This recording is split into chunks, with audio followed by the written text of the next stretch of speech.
In 2020, a few months after assuming power, the current administration won itself prowess for repealing some laws that threatened and diminished the country's media landscape. The new government further implemented the Access to Information Act, ATI, which became a law in 2017. Yet for the past 2 years, journalists have cried foul over persistent threats and arrests targeting them. According to Media Institute of Southern Africa, MISA, Malawi chapter, 3 journalists have already been arrested in 2024, while in 2023, about 10 journalists were either arrested or attacked in the course of duty. We're concerned by the level of, like I've said, intimidation of journalists and the level of threats that are being issued to journalists, especially as we run up to the elections. In April 2022, police detained Gregory Gondwe, an investigative journalist from Platform for Investigative Journalism, allegedly in an attempt to force him to disclose his sources for one of his reports, Malawi Human Rights Commission told VOA. The report focused on allegations that the Malawi government was doing business with the UK-based businessman Zuneth Satar, who is under investigation in the UK for alleged corrupt practices involving public officers in Malawi. Satar has consistently denied any wrongdoing. According to Malawi Human Rights Commission, Gondwe fled the country in February after receiving threats from Malawi Defense Force to have him arrested over his article. But the Public Relations Office at the Malawi Defense Force declined to comment on the allegation when contacted by VOA.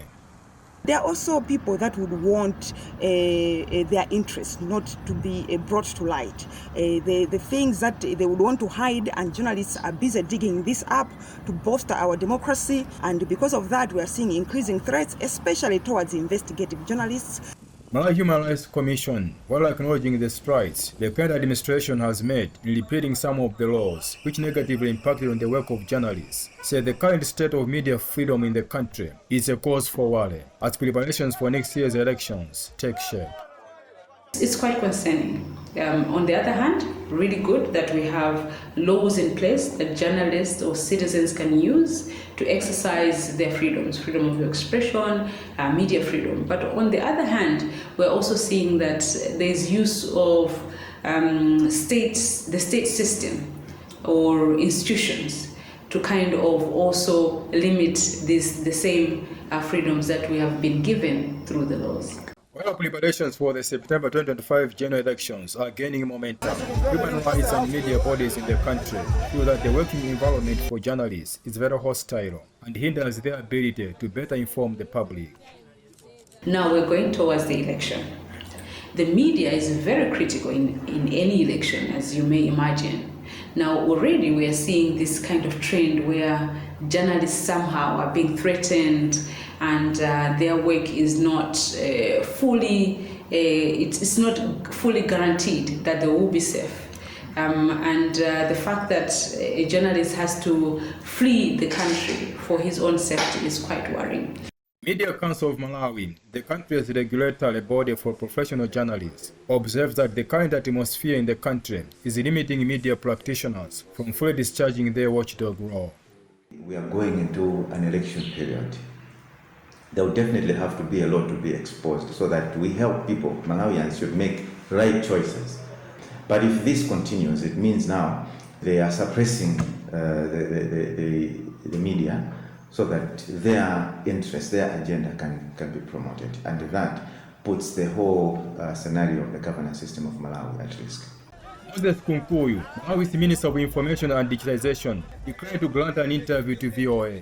However, in a written response, Kunkuyu dismissed fears of any possible crackdown on press freedom in the country. He said the government was committed to ensure safety and freedom for journalists. He cited the implementation of Access to Information Act of 2020 as an indication of their commitment to ensure that journalists and the general public are free to access information from public institutions without any hassles.